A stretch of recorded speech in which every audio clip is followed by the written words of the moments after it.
বিভক্তি নয়, ঐক্যবদ্ধ হয়ে জুলাই সনদ তৈরি করা হবে বলে আশা প্রকাশ করেছেন অন্তর্বর্তী সরকারের প্রধান উপদেষ্টা ডক্টর মোহাম্মদ ইউনূস। তিনি বলেন, দ্বিতীয় পর্বের আলোচনার মাধ্যমে শক্তিশালী জুলাই সনদ গঠন করা হবে। বিকেলে ফরেন সার্ভিস একাডেমিতে জাতীয় ঐক্যমত্য কমিশন আয়োজিত রাজনৈতিক দলগুলোর সাথে আলোচনায় দেওয়া বক্তব্যে তিনি এসব কথা বলেন।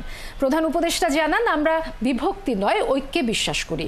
ঐক্যমত্য কমিশনের সংলাপ রাজনৈতিক দলগুলো প্রাণবন্তভাবে অংশগ্রহণ করেছে বলেও তিনি জানান। ডক্টর ইউনূস আরও বলেন, অনেক সুপারিশ এসেছে, সেগুলো চূড়ান্ত করে জুলাই সনদ তৈরির জন্য দ্বিতীয় পর্যায়ে রাজনৈতিক দলগুলোর সাথে আলোচনা করবে কমিশন।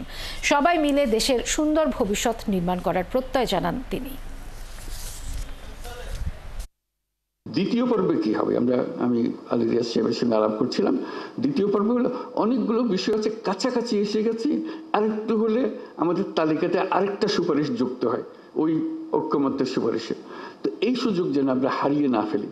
এই পর্বের আমি যদ্দূর বলছি, প্রফেসর আলী রিয়াজ তার ব্যাখ্যা করবেন যে এই আলাপটা নিয়ে যেটুকু তফাৎ ছিল, দূরত্ব ছিল, সেই দূরত্বকে গুছিয়ে এনে যাতে আমাদের জুলাই সনদে বর্তমানে যতগুলো ঐক্যমতের বিষয় আছে তার মধ্যে যে আরও কিছু যোগ করতে পারে, দেখতে সুন্দর লাগবে, জাতীয় একটা সনদ হলো, অনেকগুলো বিষয়ে আমরা একমত হইতে পেরেছি, জাতি হিসেবে আমরা গর্বিত জাতি হিসেবে দাঁড়াতে পারে যে আমরা তো এরকম বিভক্তিকরণের প্রক্রিয়ার মধ্যে রাজনীতি সৃষ্টি করিনি। আমরা সৃষ্টি করছি ঐক্যবদ্ধ হওয়ার জন্য, দেশের উন্নতির জন্য, দেশের মঙ্গলের জন্য।